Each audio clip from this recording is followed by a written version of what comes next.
وَإِذَا لَقُوا الَّذِينَ آمَنُوا قَالُوا آمَنَّا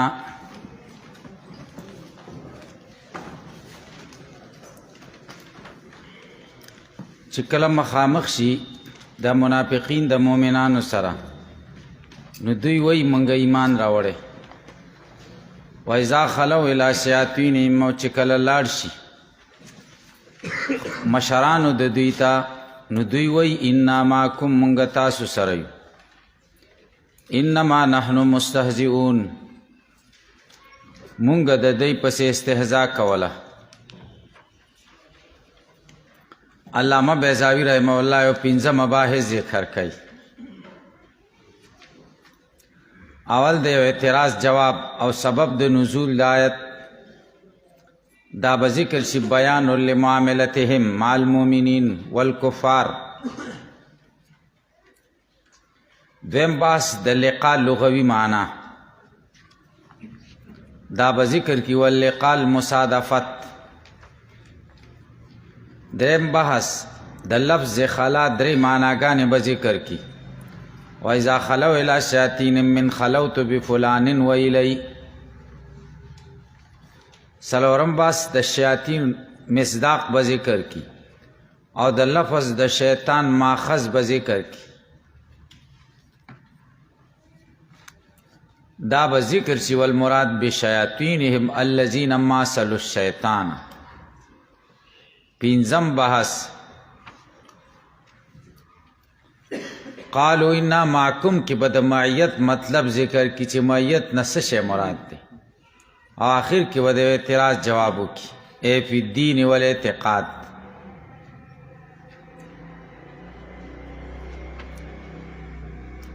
اول باس د اعتراض جواب او سبب د نزول د آیت اعتراض دا دی ومن الناس من یقول آمنا کله چې د منافقینو بحث شروع شو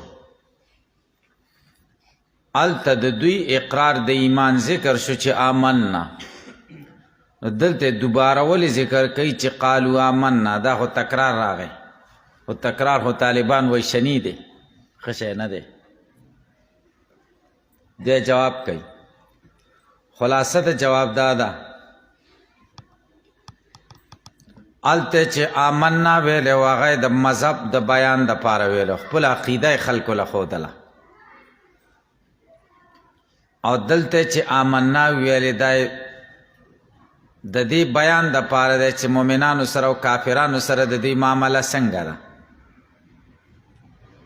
تاسو په دې پوه شئ دویم جواب دا دی الته آمنا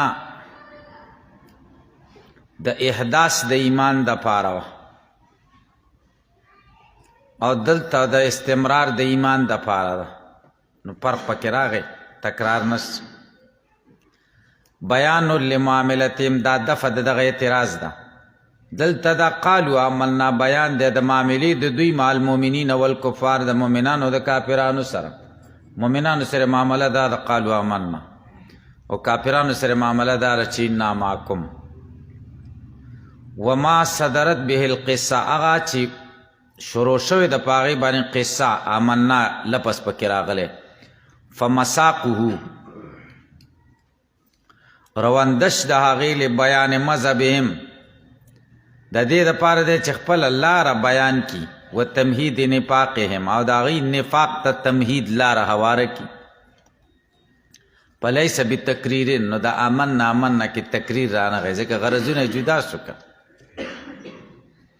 شان نزول د دې څه دی وإذا لقوا الذین آمنوا قالوا آمنا رویه روایت شوی ده چې ابن ابی عبدالله ابن ابی ابن سلول راس المنافقین و رئیسهم و اصحابو دغه ملګرو استقبلهم نفر من الصحابه ورسره مخامخ شو ستنان د صحابهونه فقال لقوم خپل قوم ته ویل منافقینو ته انظروا کیف ارد هؤلاء السفهاء عنکم تاسو ګورئ دا کمقلان تاسو نه څنګه واپس کومه فاخذ بید ابي بکر د ابو بکر د لاس نه ونیو وقال مرحبا بالصدیق صدیق ته مرحبا وایم سید بنی تیم د بنو تیم قبیله سردار ته و شیخ الاسلام و د مسلمانانو مشر ته و ثانی رسول الله فی الغار او البازل نفسه و ماله لرسول الله صلی الله علیه وسلم چې خرج کوونکی د مال او نفس د نبی علیه السلام دپاره صفتونه وکړو. ثم اخذ بید عمر فقال مرحبا بسید بنی عدی، قریشو کې د بنی عدی قبیله سره، الفاروق القوی فی دینه البازل نفسه و ماله لرسول الله صلی الله علیه وسلم. ثم اخذ بید علی رضی الله عنه فقال مرحبا بابن عم رسول الله صلی الله علیه وسلم و ختنه سید بنی هاشم ما خلا رسول الله صلی الله علیه وسلم. د بنو هاشم و سردار د نبی علیه السلام نه وروسته نو داسې خبرې چې وکړې هغوی ته نو په نزلت هذه الآیت دا آیت نازل شه چې دا منافق دی، دا خبرې د منافقت نه دا صفتونه کوي. پرې پوه شوئ؟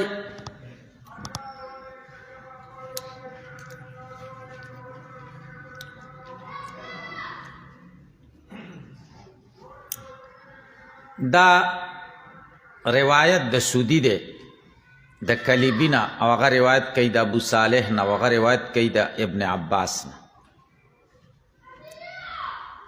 تاسو په دې پوه شئ. په تفاسیرو کې ګورئ ډېر احتیاط پکار دی حدیثو ته او دې سندونو ته. هر فن دپاره خدای خپل ماهرین پیدا کړي. مفسرین په باب د تفسیر کې ډېر ماهرین دي، خو اکثره په باب د حدیث کې ماهره نه دي. لکه زامخشری شو، امام رازی شو او بیضاوی شو وغیرہ، ضعیف او موضوعی حدیثونه په دې تفاسیرو کې دي. تاسو به دې ته خیال کوئ. دویم دا چې د حدیث حواله به په تفسیر نه ورکوئ. دا بریلین اکثره داسې کوي. حدیث شریف کې راغلی دي، حدیث کم کتاب کې دی، روح البیان شریف کې دی یا ساوی شریف کې دی، هغه دواړه ضعیف دي. تاسو په دې خبره پوه شئ. ځکه د حدیث د قوت او د ذوب دارومدار په څه دی؟ په سند دی. اوس دا قصه نقل کړې ده، نو دا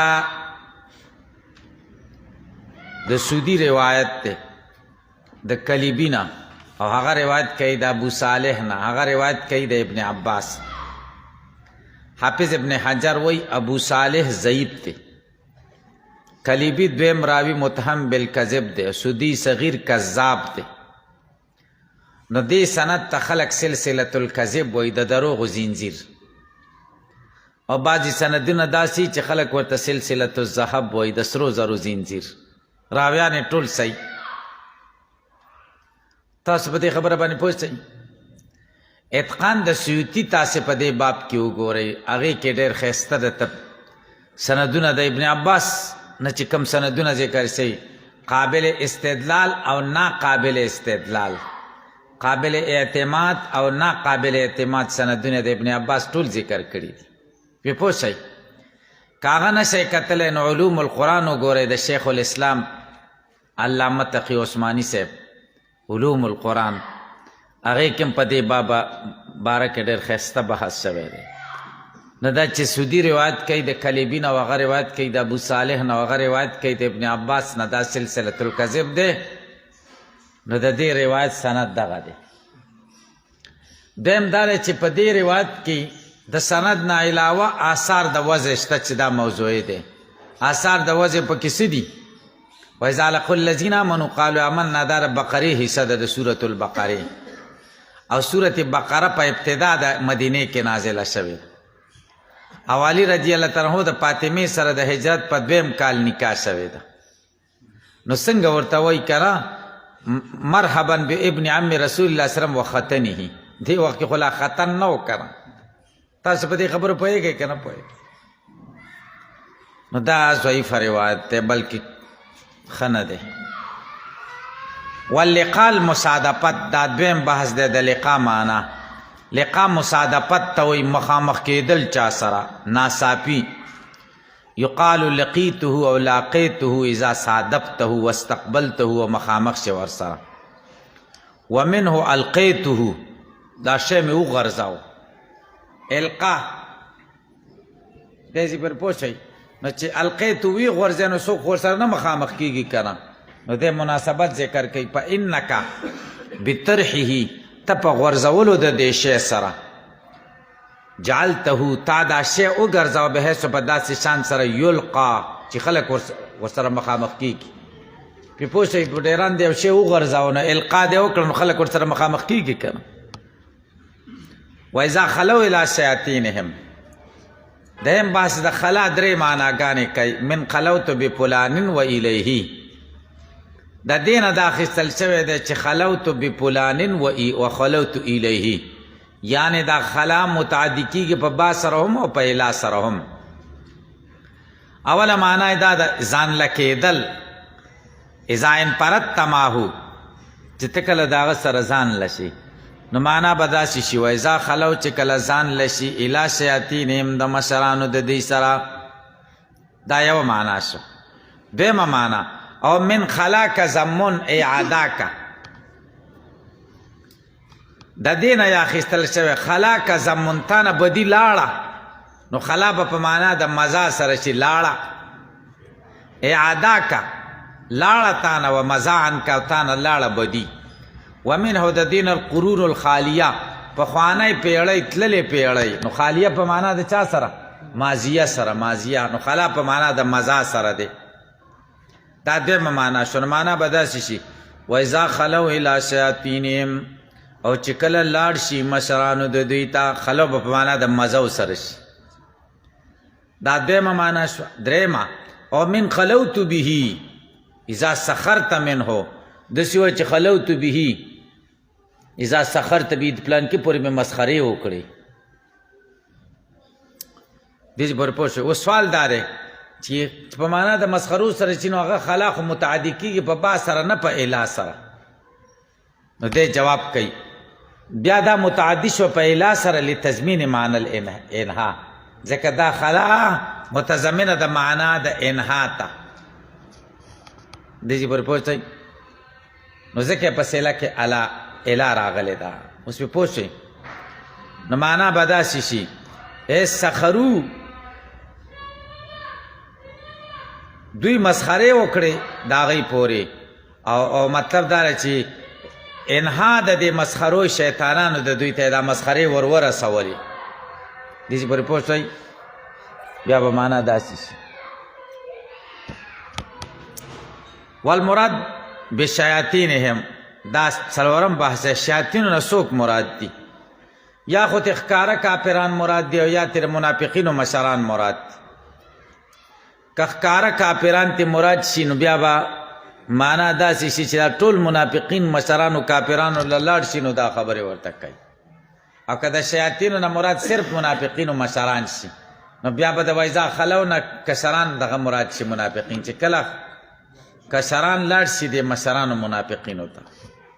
والمراد بشیاطینهم الذین هغه خلک دي ماثلو الشیطانه چې مماثل دي د شیطان سره په تمرد کې.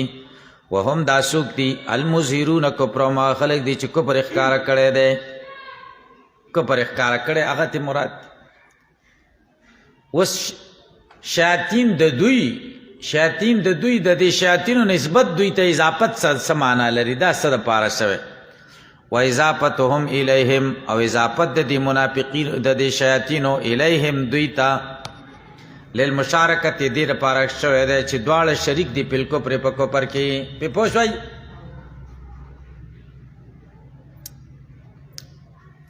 نو کافران به ته مراد شیاطین. تاسې په دې پوه شئ. شیاطین قرآن کریم کې دا د شیاطین لفظ اتاتیا کرته ذکر شوی او د ملائکه لفظ د الملائکه لفظ دا ماتاتیا کرته ذکر شوی. دې خبرې ته پکې اشاره ده چې زمونږ او ستاسو بدن کې نفس کې دو قوت دي. یو ته قوت بهیمیه وای او یو ته قوت ملکیه وای. ته قوت بهیمیه سرچشمه شیطانی طاقت ته او شیطانی وسوسې دي او د ملکی طاقت سرچشمه هغه ملکی دی چې هغه موږ ته القا د خیر کوي. او د بلوغ نه واخله تر مرګه پورې د دې دوو طاقتونو دا دوه لوی طاقتونه دي زمونږ بدن کې کشمکش او جګړه روانه ده. یوم یو طرف ته راکش کوي بلم بل طرف ته، یوم نفس طرف ته کش کوي بلم روح طرف ته کش کوي. پې پوه شئ. نو کله چې قوت او الله تعالی ګورې دا دواړه قوتونه یو شان ذکر کړي دي اشاره کړې د تساوي ته دنیا دارالامتحان دی غلبه نشته غلبه به خپله را پیدا کړي پې پوه شوئ هغه ما تاتیا کرت ذکر دی هغه ما تاتیا کرت کله چې قوت ملکی غالب شي نو د انسان درجه ډېره اوچته شي تاسې په دې پوه او کله چې د قوت بهیمه په قوت ملکی غالب شي نو انسان نه بیا داسې شی جوړ شي چې ځناور ترې ډېر غوره د ده حیثیت دا بیا د چارپایانو نه ځناورو نه ډېر بدتر شي الله تعالی قرآن کې وایي په مثله کمثل الکلب هم دغه انسان ته وایي کتاب ولقد کرمنا بني آدم دی کریم انسان باره کې الله وایي په مثله کمثل الکلب او بیا وایي الله تعالی وایي مثل الذین حملوا التوراة ثم لم يحملوها کمثل الحمار يحمل اسفار او بل ځای کې الله وایي اولئک هم شر البریه بریه کې چې څومره مخلوق دی هغې کې چې بدترین کم څیز دی د هغې نه دی بدتر دی خنزیر نه ډېر بدتر دی ځکه بریه کې خو هغه ډېر بد شی دی پې پوه شئ دا قوت بهیمیه چې غالبه شي نو دا صورت حال دویم احتمال دا دی او کبار المنافقین یا مراد د شیاطینو نه مشران منافقین دي والقائلون واذا خلوا الى شیاطینهم قالوا انا معکم دا قائلین څوک دي دا واړه منافقین دي د شیطان ماخذ څه شی دی وجعل سبوی نونه تارتن اصلی او سبوی ګرځئ نون د دې کله اصلي ګرځئ نو بیا به د شطنه نشي علی انه من شطنه د نصره نه شطنه یشتونو اذا بعوده چې کله بعید شي بیرون شتونون کویه ډېر لرې دی نو شیطان به په معنا د بعید سره شیطان ته شیطان ولې وایي په انه بعید عن الصلاة ځکه د صلاح نه د خیر د کارونو نه ډېر لرې دی ویشهد له قولهم او د دپاره د دې خبرې ګواهي دا قول د دوی کوي تشیطانه ګورې نون پکې رامات شکه و اخرى او کله سبوی دا نون زائد ګرځئ علی انه من شاته یشیتو د باب ضربه نه بشي اذا باطله چې کله باطل شي و من اسماء یو د شیطان د نومونو یو نوم باطل دی اصلي نوم یې عزازیل دی ها یا ابو کردوس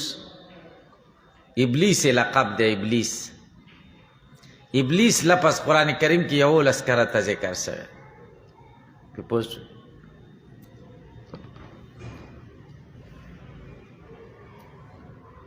دا عربي الفاظ دي بعضې وایي چې نه ابلیس عجمي لفظ دی ابلیس د ابلاس نه دی نه احتیاط ته وایي چې عجمي شي نو بیا د ابلاس نه دی ځکه عجمي الفاظ کې بیا اشتقاق نه وي که نه که مونږ وایو ډیران ګل د پلان کې نوم دی دا د اصل کې څنګه وایي دا د ډیران نه مشتق دی ډیران ګل خو د ډیران نه نه مشتق ځکه عجمي الفاظو کې خو اشتقاق نه وي که نه لکه مونږ وایو نوح د نوحې نه دی او نوحه څه ته وایي جړا ته نوح علیه السلام به ډېر جړل دا ټول دروغ وایي که ولې ځکه نوح علیه السلام په وخت کې عربي وه خو عجمي دی که نه تاسو په دې خبرو پوهېږئ نو داسې چل دی قالو انا معکم پنځم بحث د معیت مطلب د معیت نه څه شی مراد ہے په دین مونږ تاسو سره په دین او اعتقاد کې ستاسو د عقیدې ملګري یو خاطب المؤمنین بالجمله الفعلیه دا د په دې اعتراض خلاصه د اعتراض دا د مؤمنانو ته ویلې چې وإذا لقوا الذین آمنوا قالوا آمنا جمله فعلیه یې ویلې والشیاطین او شیطانان مخاطب کړ بالجمله الاسمیه چې مؤکده ده په ان سره انا معکم یو جمله اسمیه ده دویم مؤکده په ان سره دا ولی دې پر پوښت نو دوه خبرې شي یو دا چاول جمله فعلیه ولې ذکر شو دویم ځل کې جمله اسمیه ولې ذکر شو شیطانانو سره جمله اسمیه ولې ذکر دویم د مؤمنانو سره چې کومه مخاطبه کړې ده هلته ترک تاکید شوی دی او د منافقینو سره چې کړی د شیاطینو سره هلته وجود ته تاکید دی دا ولې د دواړو دپاره پیدې ذکر کوي اول لانهم قصدو بالاولی اول ځکه جمله فعلیه ذکر کړې ځکه چې دوی قصد کړی دی په اولې جملې سره دعوه د احداث د ایمان او احداث د ایمان جملې پهلیه کې راغی نو استمرار خو پکې مقصود نه دی، صرف احداث مقصود. و بالثانیه او دویمې جملې کې مقصود څه شی دی؟ تحقیق ثباتهم، تحقیق د کلکوالی د دوی علی ما کانوا علیه، په کوم عقیده چې دوی دي، او دا راځي جملې اسمیې سره نه پهلیه سره. احداث خو مقصود نه دی که. هلته تاکید نه دی راوړی، دلته تاکید راوړی. دا ولي؟ ولأنه لم يكن لهم باعث من عقیدة وصدق رغبة فيما خاطبوا به المؤمنين. یو خدا وجه ده چې مؤمنانو ته تش آمنا بغیر د تاکید نه ویلی دی، لأنه لم يكن لهم باعث من عقیدته. دی منافقینو ته باعث نه و د عقیدې د وجې نه، د عقیدې د وجې نه څه باعث نه و د تاکید. وصدق رغبت او صدق رغبت هم نه و چې هغوی سره خپل رغبت ښکاره کړي فیما په هغه څه کې خاطبه به المؤمنین، چې مخاطبه پې د مؤمنان نه رغبت و نه عقیده وه، نو تاکید پکې راوړل کېده نه که نه، نو ځکه یې رانه و ټینګ و نه که نه، زړه نه نه و ټینګ، نو په خوله یې هم دقه شان خبرې وکړي. او هلته چې کوم دی د کافرانو سره هلته عقیده هم و او صدق رغبت هم و، نو ځکه هلته زړه نه هم خبره مؤکده و، نو په خوله یې تاکید چې کوي. بیم ولا توقع رواج ادعاء الکمال فی الایمان علی المؤمنین. انا معکم خدا معنا د مونږ پوره یو تاسو سره، پوره یعنی دا دعوه ده د کفر سره د کمال نه، ځکه تاکید د کمال دپاره دی. اول ته خود ادعا د کمال نه وکړه، بس مونږ تش ایمان راوړی دی. په پوه شئ مسلې باندې ګورئ، نه توقع د رواج د دعوی د کمالو په ایمان کې په مؤمنانو د مهاجرینو د انصارو نه، بخلاف ما قالوه مع الکفار، په خلاف د خبرې چې دوی د کافرانو سره کمه کړې ده. هلته خو توقع د رواج د ادعا د کمال د دعوه د کمال یې کوله که نه. انما نحن مستهزئون، دې کې دو مباحث دي. اول انما نحن مستهزئون، دا جمله په مخکې جملې باندې ولې عطف نه شو په انا معکم باندې؟ د دې درې وجې به ذکر شي، تاکید لما قبله و بدل منه او استیناف، دا به ذکر شي. دویم د استهزاء لغوي معنا څه ده؟ ول استهزاء سخریه، دا به دې کې ذکر شي. اول خو سوال دار چې انما نحن مستهزئون دا جمله ده، انما کافو مکفوفو نحن مبتدا و مستهزئون خبر ده، په انا معکم باندې ولې نه عطف کوله؟ دې جواب کوي. خلاصه د جواب دا چې دا انما نحن مستهزئون یا تاکید یا بدل دی یا استیناف. که تاکید او بدل شي نو عطف یې ونه کړه د شدت اتصال د وجې نه، او که استیناف شي نو عطف یې ونه کړه د شدت انقطاع د وجې. اوس پې پوه شوئ نو ځکه عطف نو تاکید دی د ما قبل دپاره، تاکید د انا معکم دپاره تاکید دی، انما نحن مستهزئون. دې پورې پوه شئ. اوس سوال دی چې تاکید او موقت خو یو شی که نه؟ تاکید او موقت خو مصداق کې یو شی که. اول ته خو موقت انا معکم شو، موکد انما نحن مستهزئون شو. نو انا معکم مونږ تاسو دا خو اقرار د کفر دی که نه، او انما نحن مستهزئون دا خو اقرار د استهزاء دی، نو دواړه بدل څیزونه شو. دا څنګه د هغې دپاره تاکید شي؟ دی جواب کوي لأن المستهزئ بالشیء، ځکه هغه څوک چې څه شي پورې استهزاء کوي، المستخف به د هغه سپکاوی کوي، مصر دی علی خلافي، د هغې په خلاف باندې. انا معکم کې معنا څه ده؟ چې زمونږ استمرار علی الکفر دی، دا موقت شو. انما نحن مستهزئون دا ای تاکید شو. انما نحن مستهزئون معنا مونږ د مؤمن او د مؤمن د ایمان پورې استهزاء کوو. نو چې د ایمان پورې د استهزاء وکړه نو د دې دا معنا ده چې د ایمان خلاف شي باندې ته کلک ولاړې چې کفر دی. نو انما نحن مستهزئون نه هم هغه څه پایده شو چې کوم څیز د انا معکم نه پایده شو، چې هغه استمرار علی الکفر دی. مسله باندې پوه شئ. او بدل منه، دا دویم احتمال دی، یا انما نحن مستهزئون د انا معکم نه بدل دی، او بدل اشتمال دی. دې پورې پوه شئ. دلته هم سوال دا دی چې بدل استعمال خو دې ته وایي چې مبدل منه په هغې مشتملي، د انا معکم خو ضروري نه ده چې په استهزاء دې مشتمل شي. نو دی جواب کوي لأن من حقر الاسلام، چې څوک اسلام سپکاوی وکړي، فقد عظم الکفر، نو کفر یې څه وکړه؟ لوی وګاڼه. انا معکم نه د کفر لوی ګڼل مراد. او دای نه ما نحن مستهزئون استخفاف د ایمان مراد دی. نو استخفاف دا مستلزم دی چا لره تعظیم د کفر لره، نو دواړه یو شی او استیناف دا دریم احتمال دی. اینا معکم دا جمله مستانفه ده. فکأن الشیاطین قالوا لهم گویا کہ شیطانانو دوی ته ویلې لما قالو کر کله چې دوی ویلې نا معکم شیطانانو ته ان صح ذلک که دا ستاسو خبره ټیک فما لکم څه چل دی توافق المؤمنین چې مؤمنانو سره تاسو اتفاق کوئ وتدعون الایمان د ایمان دعوه کوئ فوجابوا بذلک دوی ورته دا ویل چې انما نحن مستهزئون. پوه شوئ دا څنګه چل دی چې تاسو موږ ته وایئ چې نا معکم مانځل هم ورسره ځئ او خیراتونه ورسه کې ورسره شریک شئ، نو دوی ورته ویل چې انما نحن مستهزئون. استهزاء څه ته وایي؟ دویم بحث استهزاء سخریې ته وایي، چا پورې مسخرې کول. استخفاف بل سړی سپک ګڼل. یقال حزأت او استهزأت بمعنی، دا دواړه په یوې معنا سره دي، لکه عجبت او استعجبت.